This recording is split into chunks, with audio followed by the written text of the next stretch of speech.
Vamos abrir aí as nossas Bíblias, no Evangelho de Lucas, capítulo 6.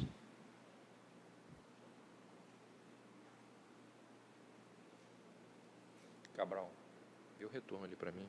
Lucas 6.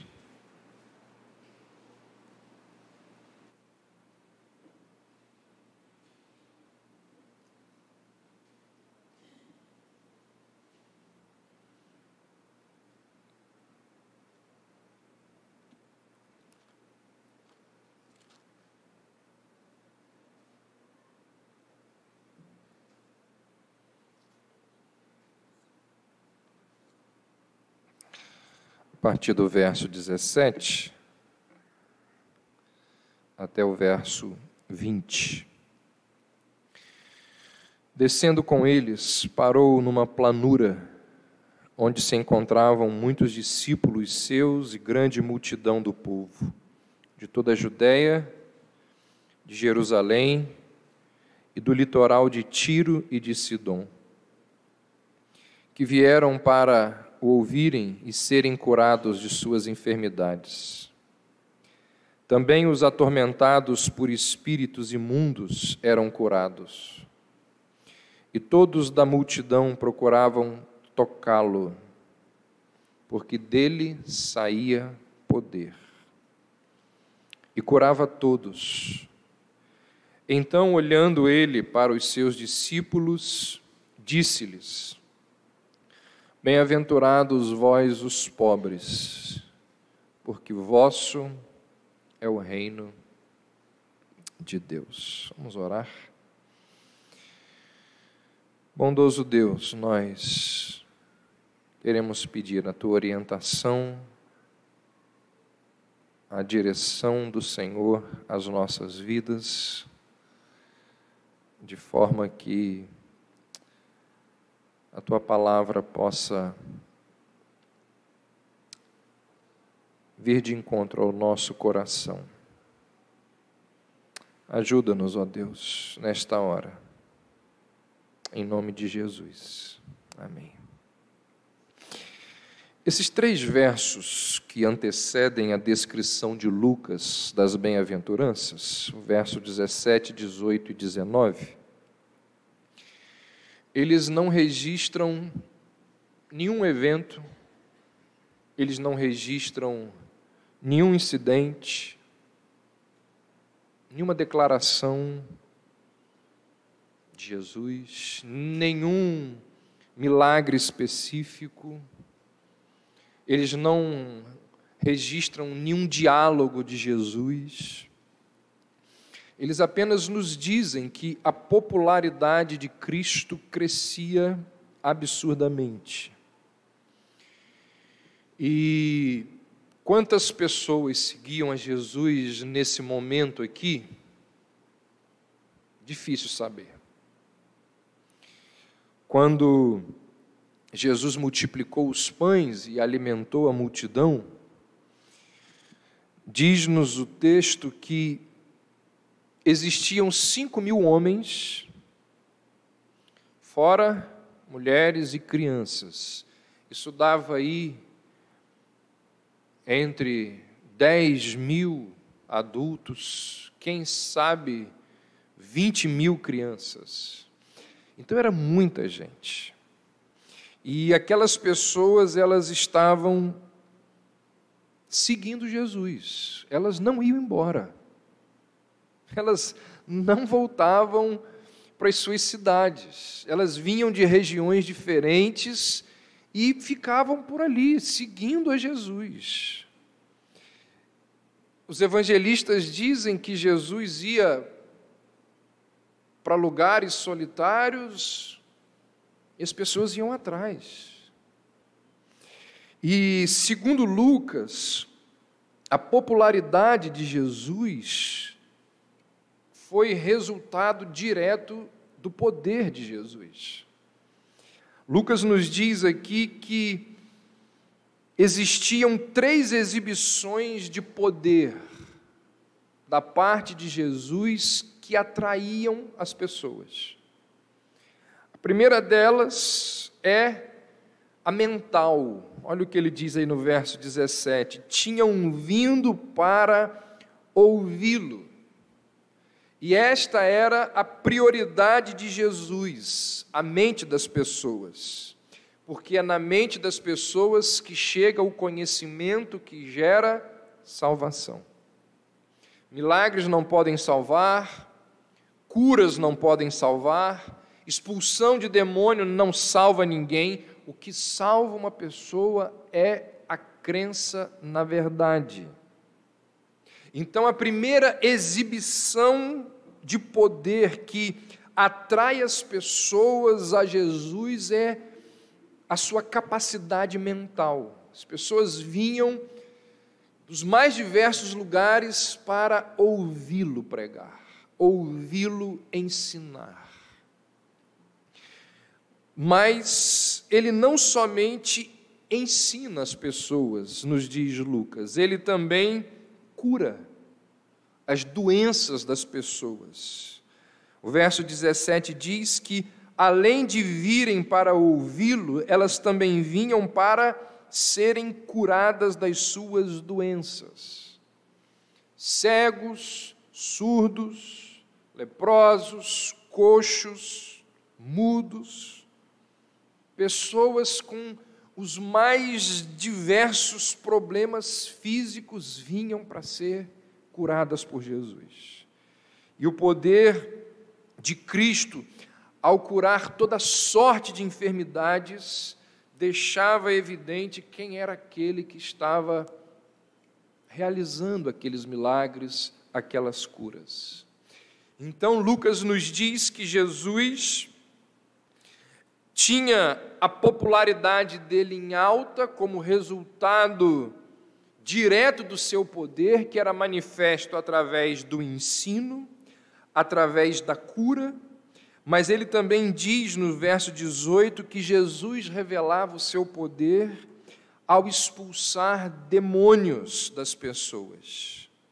Verso 18: e os que eram atormentados por espíritos imundos ficavam curados. Jesus exerce ali um ministério de libertação muito grande, muito importante. E o que nós temos aqui? Mais uma vez, quem acompanha as nossas mensagens aqui à noite, sabe que desde o início do Evangelho, Lucas está tentando ou está mostrando ao seu leitor a identidade de Jesus Cristo. E aqui, mais uma vez, fica evidente a identidade de Cristo. Ele ensina como ninguém, ele cura as pessoas de uma forma poderosa, ele opera libertação de pessoas endemoniadas com uma autoridade que ninguém possuía. Então aqui fica evidente a identidade de Jesus. Ninguém poderia fazer as coisas que Jesus fez e dizer as coisas que Jesus disse se não fosse Deus.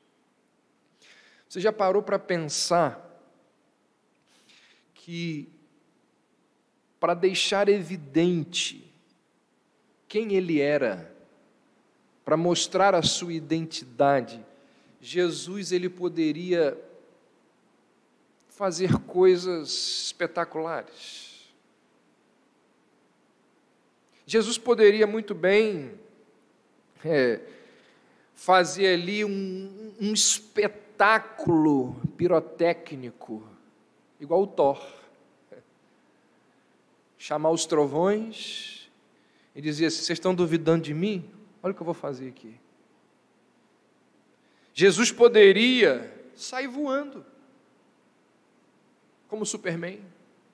Não podia? Jesus poderia correr como um flash. Jesus, ele poderia ali levantar os barcos e fazer aqueles barcos levitarem. Ele poderia fazer coisas que deixariam Tolkien impressionado. Jesus poderia fazer tudo isso. No entanto, Ele não faz nada disso, e na verdade, nada disso passa na mente de Cristo, porque Ele não veio a esse mundo para se exibir. Ele não veio a esse mundo para fazer coisas espetaculares para os olhos humanos acharem lindo e impressionante. Jesus veio a esse mundo buscar e salvar aquilo ou aqueles que são seus, aqueles que estavam perdidos. E para isso ele precisava tratar dos problemas das pessoas, ele precisava falar ao coração dessas pessoas. Aquele que teve poder e condições de fazer coisas espetaculares, ele fala ao coração das pessoas. Muito cuidado com aqueles que querem fazer coisas espetaculares e promover coisas espetaculares na igreja. O Evangelho de Jesus Cristo é simples. É simples. Muito cuidado. E aí, diz-nos a Bíblia que Jesus começa então a ensinar as bem-aventuranças. Jesus aqui está preocupado com a alma, com o coração, com a vida dos seus ouvintes.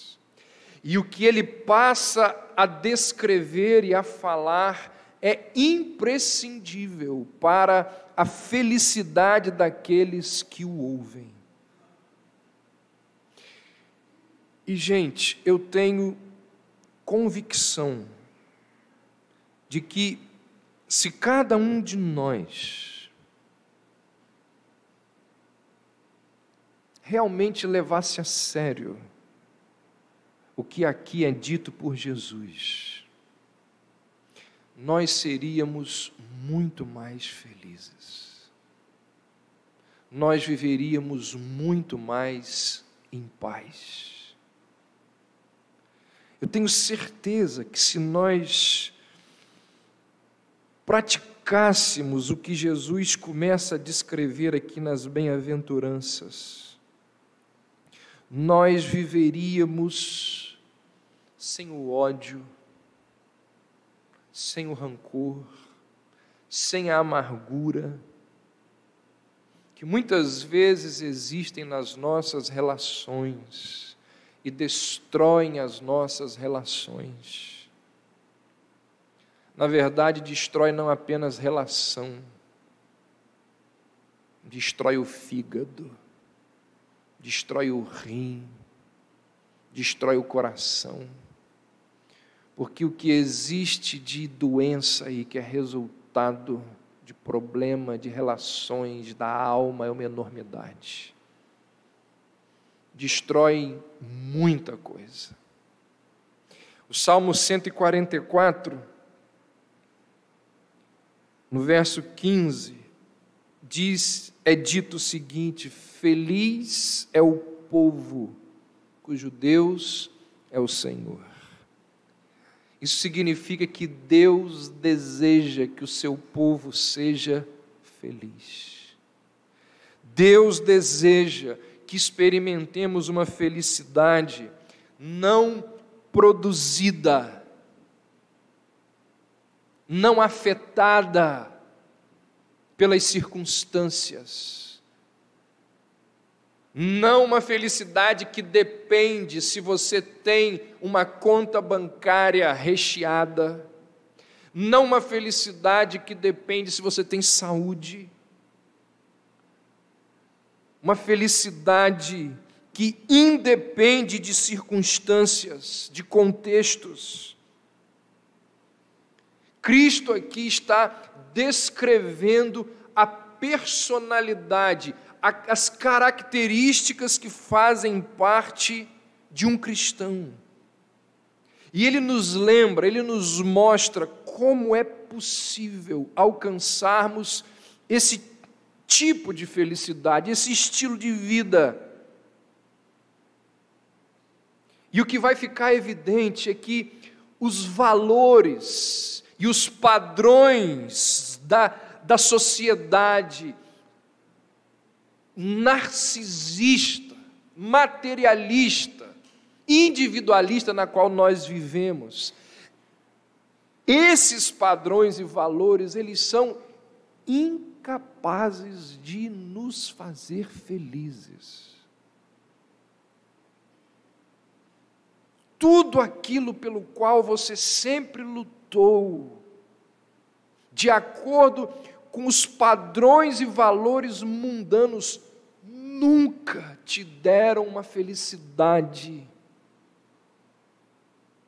em que você pudesse dizer assim: se eu tiver ou se eu não tiver, se eu andar de bike ou se eu andar de Hilux, se eu tiver casa em Búzios ou se eu viver em campos de aluguel, se eu tiver ou se eu não tiver, eu posso todas as coisas naquele que me fortalece. Eu não dependo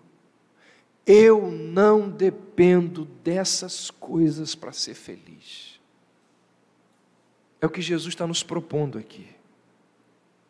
Ele nos ensina que a verdadeira felicidade, ela é encontrada única e tão somente nos valores e nos princípios do reino de Deus. Isso significa que qualquer oferta de felicidade da parte de Cristo, é ao mesmo tempo um convite, um chamado para o reino de Deus. Ou seja, Jesus não está apenas ensinando como ser feliz, Jesus aqui está ensinando como entrar no reino de Deus. Por isso que, como nós vimos semana passada, ele fala aos discípulos, mas permitindo que a multidão que está ali por perto também o escute. No reino de Deus, bênçãos são derramadas sobre aqueles que fazem parte desse reino. Ao escrever aos crentes de Éfeso, o apóstolo Paulo vai dizer logo no início daquela carta: bendito seja o Deus e Pai de nosso Senhor Jesus Cristo, o qual nos abençoou com todas as bênçãos espirituais nas regiões celestes em Cristo. Você percebe? Quando nós entramos no reino de Deus, nós começamos a ser abençoados. Talvez o grande problema esteja no fato de que o que é bênção para você não seja necessariamente o que é bênção no reino de Deus. E essas bênçãos do reino de Deus, diz Paulo, elas continuarão para sempre, porque nos séculos vindouros, Deus continuará a mostrar as riquezas da sua graça àqueles que estão unidos em Cristo. As bênçãos, elas começaram no dia em que nós entramos no reino de Deus, e Paulo vai dizer que elas continuarão para sempre, sempre, nesta vida e no porvir. Então, o caminho para receber essas bênçãos é entrar no reino de Deus, que é delineado aqui pelas bem-aventuranças. Semana passada nós falamos de forma geral sobre as bem-aventuranças. Nós iniciamos aqui falando ou lembrando de conceitos de artistas, de filósofos, de pensadores, do que é felicidade. E nós vimos que o mundo busca freneticamente a felicidade. E a ironia é que nós encontramos cada vez mais pessoas infelizes. Vimos que a principal causa de infelicidade é a busca pela felicidade. A prova de que o mundo possui pessoas infelizes é a quantidade de antidepressivos que são vendidos diariamente nas farmácias. Quantos aqui tomam antidepressivos, não é? Eu fico pensando assim, a vida hoje deve ser muito pior, mas muito pior que a vida na época de Davi. Davi não tinha problema. O problema que Davi tinha? Um exército querendo destruí-lo? Isso não é problema, Podendo morrer a qualquer hora? Isso não é problema. Um filho que estuprou a irmã, depois foi morto pelo outro. Isso não é problema. Deus vindo severamente sobre ele com juízo. Isso não é problema. Davi não tinha problema, sabe por quê? Porque ele vai dizer lá no Salmo assim, ele estava dentro da guerra, no campo de batalha, ele diz assim, eu deito e pego no sono, porque tomei 3 Rivotril. Eu deito e eu pego no sono, porque o Senhor me faz habitar em segurança.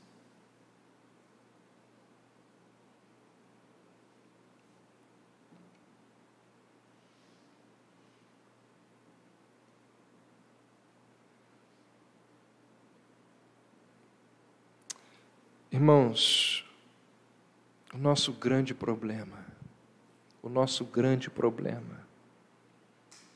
é falta de fé. Sem ela, nós não podemos agradar a Deus. Sem ela, nós não podemos viver da forma que um cristão deve viver. Nós queremos nos guiar pelos padrões, pelos valores, pelas ideologias desse mundo. Vai continuar com um vazio gigante na alma. Porque Jesus diz assim, quer ser feliz? Então ouça o que eu tenho para dizer. Bem-aventurados sois vós, os pobres, porque vosso é o reino de Deus. Primeira bem-aventurança fala desse grupo de pessoas. Que tipo de pobreza é essa a que Jesus está se referindo aqui? Existe o pobre material, que não tem recursos, que não tem dinheiro. Existe aquele que é pobre em educação, que não teve acesso ao conhecimento. Existe gente que é pobre de amigos, vive uma vida solitária. E aqui a gente poderia descrever os mais diversos tipos de pobreza, mas será que Jesus está se referindo a qual delas aqui? Algumas pessoas têm sugerido e defendido, se você apanhar os defensores, aqueles que creem na chamada teologia da missão integral, eles vão dizer que Jesus aqui está falando da pobreza material. Antes dessa ideologia, há muito tempo atrás, um camarada chamado São Francisco de Assis, ele começou a dizer que o voto de pobreza voluntário é algo imprescindível para alguém entrar no reino de Deus. E somente aqueles que fazem parte desse grupo de pessoas pobres herdarão as benesses do reino. Jesus está dizendo isso aqui, ó. Bem-aventurados vós os pobres, porque vosso é o reino de Deus. Se isso é verdade, se o que Francisco de Assis diz é verdade, se o que muitos defensores da TMI dizem é verdade, a gente não deveria ajudar os pobres. Não deveríamos ajudar os pobres, porque aliviar sua angústia material seria a pior coisa que nós poderíamos fazer por essas pessoas. Nós deveríamos imediatamente interromper qualquer tipo de ajuda que estivermos oferecendo aos necessitados. Nós não podemos tirá-lo da condição de pobre, porque ele é bem-aventurado ali. Nós deveríamos dizer a todos aqueles que possuem recursos que se livrem das suas riquezas. Afinal de contas, não é isso que Jesus está ensinando? Lucas diz: bem-aventurados os pobres, o que pode dar margem a esse tipo de interpretação se você lê o texto de forma isolada. Porque quando você lê a primeira bem-aventurança dentro do cenário total das bem-aventuranças, você vai entender o que Jesus está dizendo. Daqui a 7 domingos, quando nós estivermos encerrando as nossas exposições nas bem-aventuranças, vai ficar muito claro que pobre é esse que Jesus está dizendo aqui. À medida que nós formos avançando, isso vai ficando cada vez mais claro. No entanto, nós podemos recorrer ao texto de Mateus que registrou a mesma coisa que Jesus disse aqui, e Mateus diz assim: bem-aventurados os pobres de espírito, porque deles é o reino dos céus. Qualquer pessoa que estuda a Bíblia com seriedade e com responsabilidade, sabe que quando nós temos 2 registros nas Escrituras, 2 acontecimentos na Bíblia do mesmo fato, nós devemos compará-los, comparar um e outro. E quando nós comparamos os 2 textos, nós chegamos a conclusões. E aqui nós podemos, ao comparar o texto de Mateus e Lucas, perceber que tipo de pobreza é esse que Cristo tem em mente. Quando nós colocamos as 2 passagens, uma ao lado da outra, nós obtemos a resposta. Outras questões devem ser levadas em consideração ao analisar esse texto aqui. Na verdade, essa é uma regra hermenêutica, analisar algumas verdades à luz de toda a Escritura. E quando você olha para toda a Escritura, em nenhum lugar das Escrituras é ensinado que pobreza leva alguém para o céu.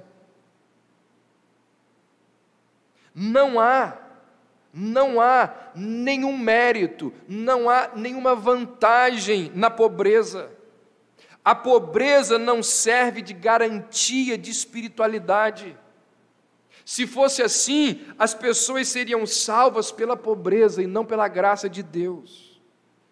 As pessoas que pensam assim, na verdade elas estão acreditando e confiando e descansando, não na graça de Deus, mas na sua condição social. E isso é anular por completo o sacrifício de Cristo na cruz. Outro detalhe, a Bíblia nos mostra que grandes homens de Deus tinham muita grana, recursos, os mais diversos. Abraão, Jó, Davi, Nicodemos, José de Arimateia, todos eles eram grandes homens de Deus e tinham muito dinheiro. Então, em seu primeiro sermão registrado, a primeira coisa que Jesus fala é: bem-aventurados os pobres de espírito. Por que Jesus começa por aqui? Porque essa é a característica fundamental daquele cidadão que faz parte do reino dos céus. Ninguém pode entrar no reino de Deus a menos que seja pobre de espírito. Orgulhoso, autossuficiente, é o oposto do pobre de espírito. No reino de Deus não existe uma única pessoa que não seja pobre de espírito. Os humildes de espírito são aqueles que reconhecem que nada podem realizar para ser salvos. Os humildes de espírito são aqueles que entenderam a realidade de que nada são sem o auxílio divino. Compreenderam que nada possuem em si mesmos que os ajude diante de Deus. Os humildes de espírito, eles são completamente diferentes daquele pessoal lá da igreja de Laodiceia, que disse assim: estou rico e abastado, não preciso de coisa alguma. O humilde de espírito é aquele que tem uma atitude completamente contrária a dessas pessoas. O humilde de espírito é aquele que, como Paulo diz, miserável homem que sou, quem me livrará do corpo desta morte? O humilde de espírito é aquele que entendeu a palavra de Jesus quando disse: sem mim nada podeis fazer. O humilde de espírito é aquele que reconhece que nada possui para oferecer a Deus. O humilde de espírito é aquele que sabe que ele não contribui com absolutamente nada na sua salvação. Nada. A figura do humilde espírito é alguém de mãos vazias, que chega diante de Deus como um pedinte, como um suplicante, alguém que não tem nada para oferecer, apenas para pedir.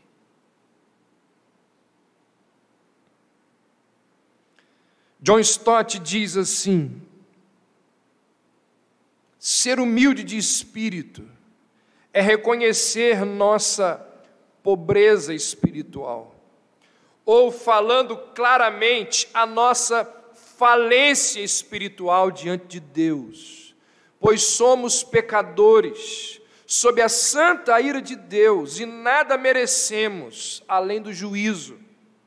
Nada temos a oferecer, nada a reivindicar, nada com que comprar o favor de Deus. Calvino vai dizer: só aquele que em si mesmo foi reduzido a nada e repousa na misericórdia de Deus é pobre de espírito.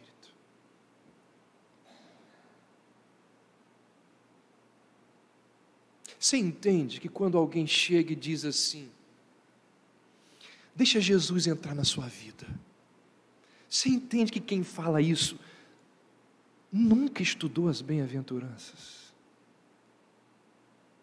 Porque o ser humano não está na posição de deixar Jesus entrar na sua vida. O humilde espírito é aquele que diz: pelo amor de Deus, por misericórdia, me resgate, me liberte, me salve. Não há negociação no processo de salvação. Ela é monergística, ou seja, ela começa e termina em Deus. É Deus que vem até o homem. É tudo de Deus. O humilde espírito entende isso. Exemplos bíblicos de pessoas pobres de espírito. Gideão. Quem sou eu? Quem sou eu para cumprir tal tarefa? Pertenço à menor tribo de Israel e à menor família desta tribo. Humilde espírito. Moisés diz para Deus: eu não tenho a menor condição de conduzir esse povo até Canaã. Davi, ele diz: Senhor, quem sou eu para que venhas até mim? E quando Davi diz isso, ele era rei, extremamente rico. E depois ele ainda diz assim: eu sou pobre e necessitado. Salmo 40. O rei, alguém extremamente rico, ele diz: eu sou pobre e necessitado, porém o Senhor cuida de mim. Humilde espírito. Jó, falei uma vez, duas questionei, mas não falo mais nada. Tu és Deus. Humilde espírito. Isaías, ai de mim, sou homem de lábios impuros e vou morrer. Vi a face de Deus, vi a glória de Deus, vou morrer. Humilde espírito. O publicano que diz: se propício a mim que sou pecador. Pedro, quando vira para Jesus e diz: retira-te de mim, porque sou um homem pecador. Paulo tinha todas as razões do mundo para sentir-se autossuficiente. Leia lá as condecorações, o currículo de vida, os troféus, os títulos de Paulo em Filipenses 3. Mas depois de listar todas aquelas coisas, ele vira e diz: se alguém pudesse confiar na carne, o que é confiar na carne? Ser autossuficiente. Se alguém pudesse confiar na carne, esse sou eu. E aí ele passa a descrever os títulos dele. E quando ele descreve todos os títulos, ele vira e diz: considero tudo como perda, por causa do conhecimento de Cristo Jesus. Isso é humilde de espírito, é humildade de espírito. É aquele que não toma decisões sem levar em conta a vontade de Deus, porque ele não está agindo de forma autossuficiente, ele não está agindo sem levar Deus em consideração. O humilde espírito, ele não tenta administrar a sua vida de tal forma que Deus seja o eixo central da sua existência. Ele não tenta resolver as coisas do seu jeito, com as suas forças, com a sua sabedoria. A pobreza de espírito envolve desesperar-se de si mesmo, de suas próprias capacidades, dos seus próprios recursos.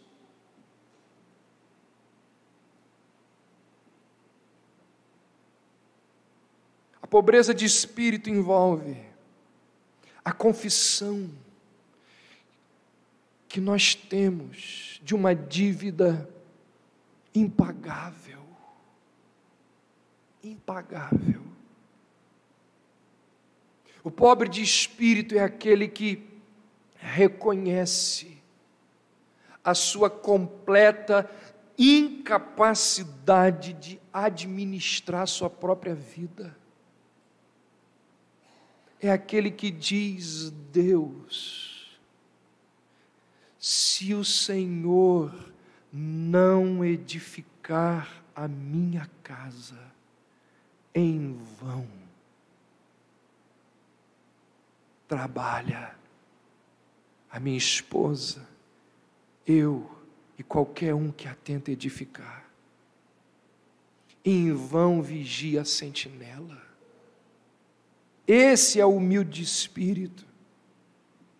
Um poeta britânico do século XVIII, num dos seus poemas, ele disse: nada nas mãos eu trago, só a tua cruz me apego. Nu busco vestes em ti, incapaz busco graças em ti. Imundo à fonte eu corro, lava-me, Salvador, ou eu morro.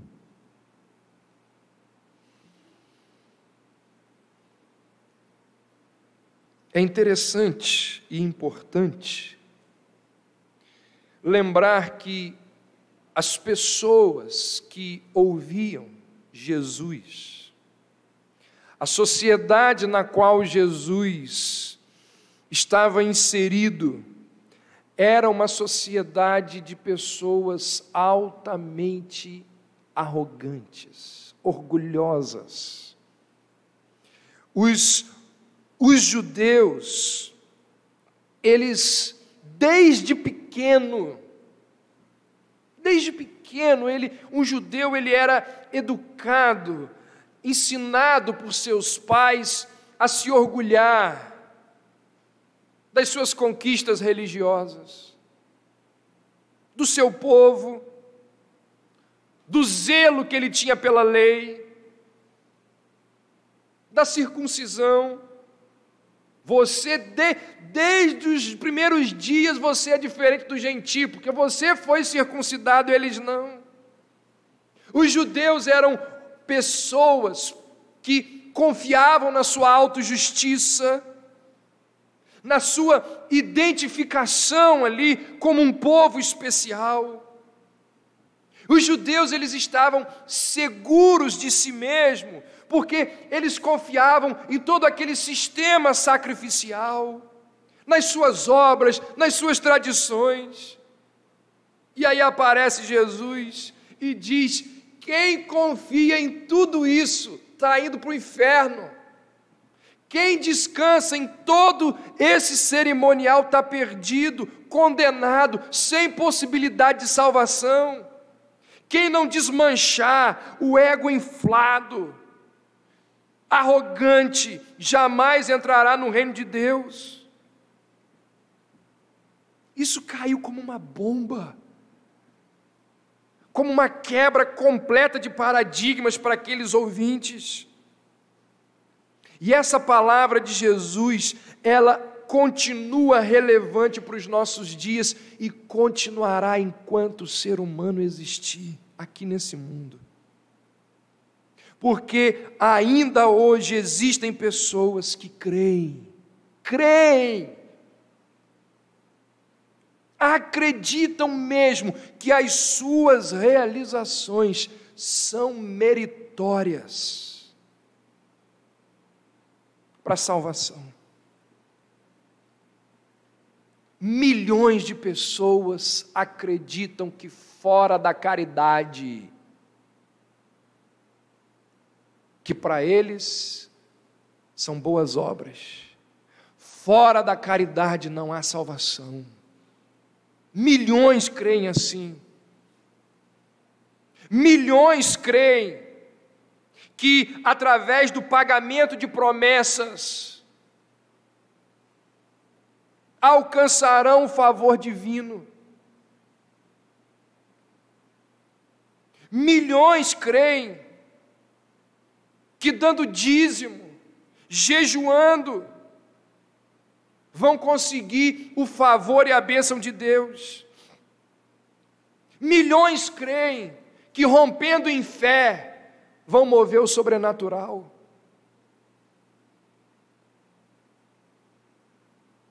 Contrariando essas ideias humanistas, diabólicas, Jesus nos diz que é necessário ser conduzido da mentira da nossa condição de ricos, saciados, grandes, para o vale da nossa verdadeira pobreza,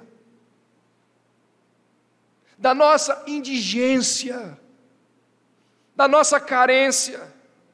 Jesus aqui nos diz que é necessário desmontarmos todos aqueles falsos fundamentos, aquelas escoras às quais ao longo da vida nós nos apegamos e por meio das quais nós tentamos ser algo por nossa conta própria.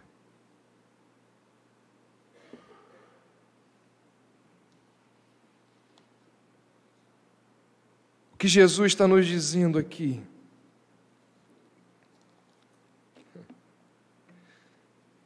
é que até que você seja pobre, você não pode ser rico. Até que você seja um tolo, você não pode ser um sábio. Até que você perca a sua vida, você não vai salvá-la.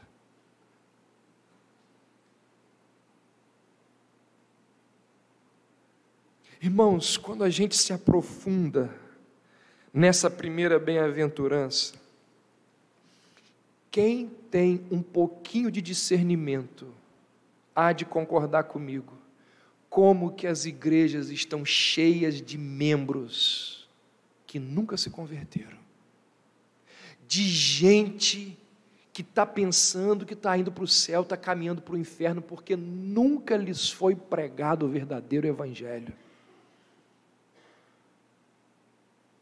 Gente que entra para a igreja e permanece ali por causa de mensagens de autoajuda. Nunca foi dito a essas pessoas: você é um verme, você é um ser miserável, você merecia ir para o inferno.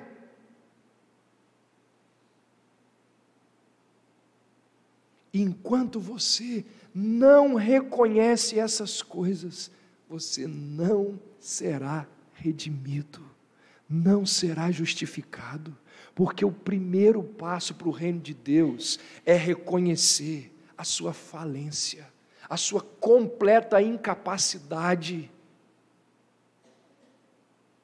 Porque eles são felizes, porque deles será o reino dos céus, mas só será o reino dos céus, só chegará se ele entender que ele é humilde de espírito. E sabe qual é a consequência de alguém que é humilde de espírito? Jesus diz logo depois, na próxima bem-aventurança, ele chora. A próxima bem-aventurança qual é? Bem-aventurados os que choram. E chora pelo quê? Chora porque perdeu o emprego? Chora porque alguém está doente? O choro das bem-aventuranças é o choro da profunda convicção de pecado. É o choro de alguém que se reconhece incapacitado diante de Deus, e que se Deus não vier, ele está perdido. Quando ele vê a sua situação, ele chora, ele lamenta pelos seus pecados. Nunca, eu repito, nunca foi pregado a essas pessoas o verdadeiro evangelho. Elas não sabem o que é o evangelho de Jesus Cristo.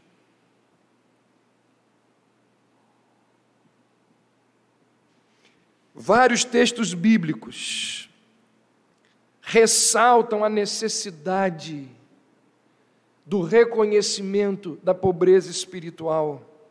Salmo 34, 28, perto está o Senhor dos que têm o coração quebrantado, e Ele salva os contritos de espírito. Salmo 51, 17, o sacrifício aceitável a Deus é o espírito quebrantado, ao coração quebrantado e contrito não desprezarás, ó Deus. Isaías 57, 15, porque assim diz o alto e o excelso, que habita na eternidade, cujo nome é santo. Num alto e santo lugar habito, e também com o contrito e humilde espírito, para vivificar o espírito dos humildes e para vivificar o coração dos contritos.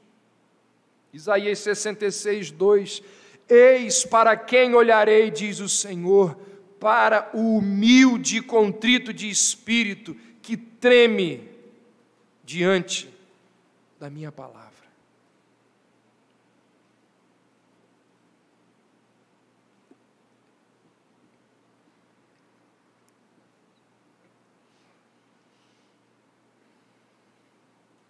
Gênesis 32 nos diz que Jacó lutou a noite toda com Deus. E quando o dia ia clareando, o anjo do Senhor foi lá na coxa de Jacó, o feriu, ele ficou manco para o resto da vida. E naquele momento ele para de lutar.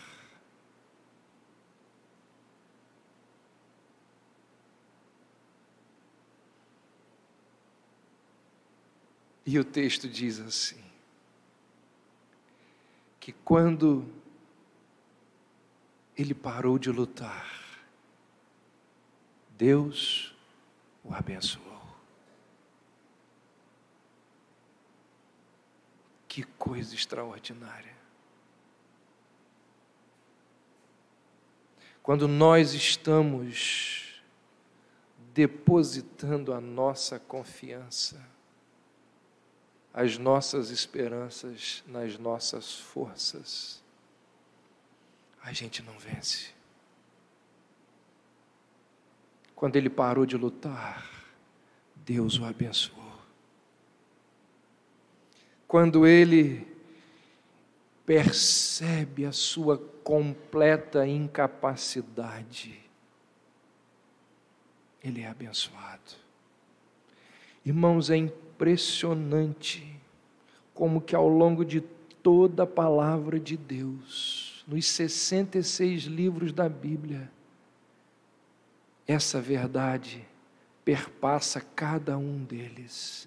Vocês não são nada. Vocês só vão ser abençoados no momento que vocês reconhecerem que nada são.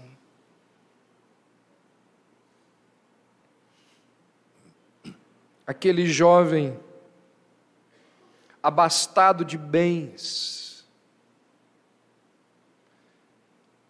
chega até Jesus e diz assim: o que eu faço? Começou mal a pergunta, né? Acreditando que era algo que ele poderia fazer. O que eu faço para herdar o reino dos céus? E diz o texto que Jesus olhou para ele e o amou. Talvez ali com uma compaixão, ao perceber aquela tolice que ele falou. Jesus vira para ele e diz: olha, confie em mim, não confie nas suas riquezas, descanse em mim, e não nas suas riquezas. Foi demais para ele. Diz o texto que ele retirou-se triste.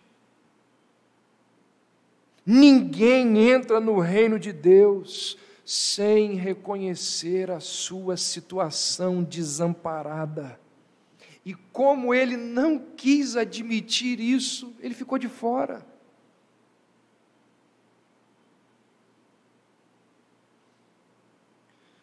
No seu livro, um dos clássicos da fé cristã, Confissões, Agostinho diz que antes da sua conversão, ele era extremamente orgulhoso do seu intelecto. Ele dizia: eu ficava envergonhado vai descido com a minha capacidade, com a minha sabedoria. Ele conta que ele era esnobe por causa do seu conhecimento. E ele afirma que só depois que Deus esvaziou todo o seu orgulho, ele se deparou com a sabedoria de Deus. Só depois. Humildade de espírito. Lutero entrou num mosteiro. Qual foi o objetivo de Lutero ao entrar no mosteiro? Ganhar a salvação através de boas obras, através de um viver correto, através de piedade.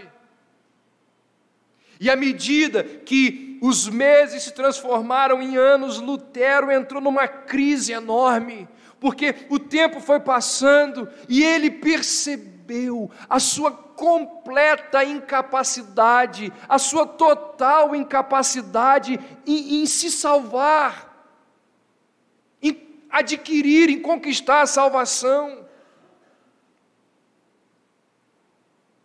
Ele diz, eu vivi atormentado pela culpa, pelo fato de que eu era incapaz de agradar a Deus com o meu viver.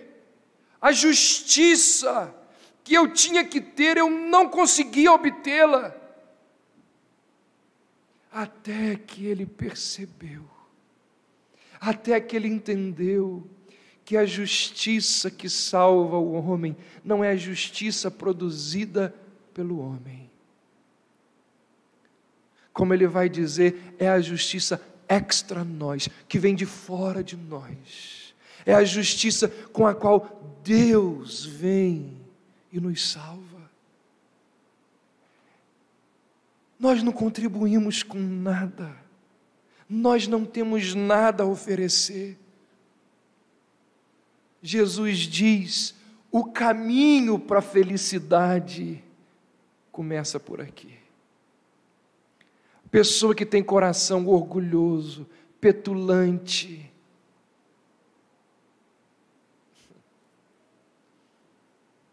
não tem como. Primeiro passo é o reconhecimento da nossa falência espiritual. Jesus disse que o padrão de Deus é a perfeição. E dessa forma, ninguém se qualifica. Ninguém é capaz, porque os padrões de Deus, eles não podem ser alcançados. O bilhete de entrada no reino de Deus não é adquirido pelo esforço humano.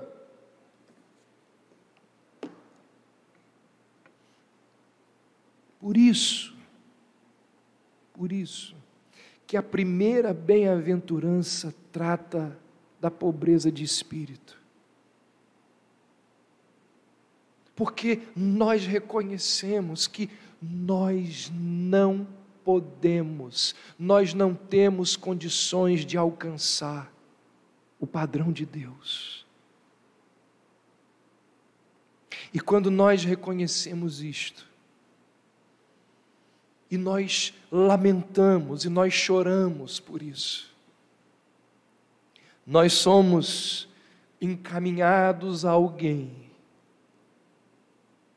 que alcançou esse padrão, que viveu essa vida por nós, que morreu, ressuscitou e subiu aos céus em nosso lugar.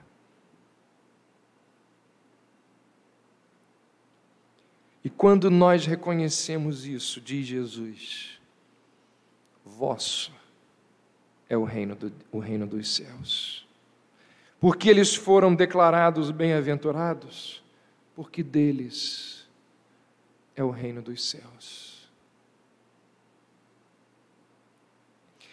Eles são bem-aventurados, porque desde agora já possuem o sumo bem dado por Deus em seus corações. O reino de Deus está neles. O reino de Deus pertence a eles. Jesus diz: não temais, pequeninos, porque Deus, o vosso Pai, se agradou em dá-los o seu reino. A eles foi dada completa salvação. A eles foi dada completa salvação. Esse deve ser o maior motivo de regozijo das nossas vidas. Esse deve ser o maior motivo de alegria das nossas vidas. Será, irmãos? Será que o maior motivo de alegria das nossas vidas é a salvação que nós temos em Cristo Jesus?